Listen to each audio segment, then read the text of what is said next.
Hvernig var bara að skora og koma blikum á Laugardalsvöll? Geðveikt bara, maður var dreyminn augnablik bara í mörg ár og loksins fekk það að koma og gott að það sé í bikar í undanúrslitum, geðveikt.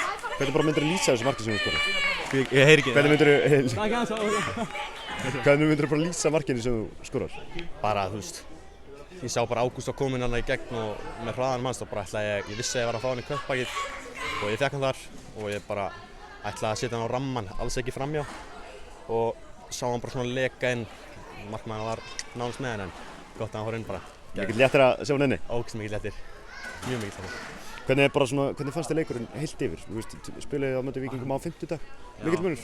Já, þægilegra eiginlega núna sko, fyrri hálfleikurinn bara mjög fínn og við vorum að komast í færi og komum núna í seinni hálfleik bara og náðum að nýta þessi færi loksins og bara við fannst að spila vel og hefðum getað skorað fleiri jafnvel sko. Þeir spila líka bara vel en gott að náðum að sigra þetta. Komandi inn í leikinn, voruð þið að hugsa að þið vildu svara fyrir tapið á 50.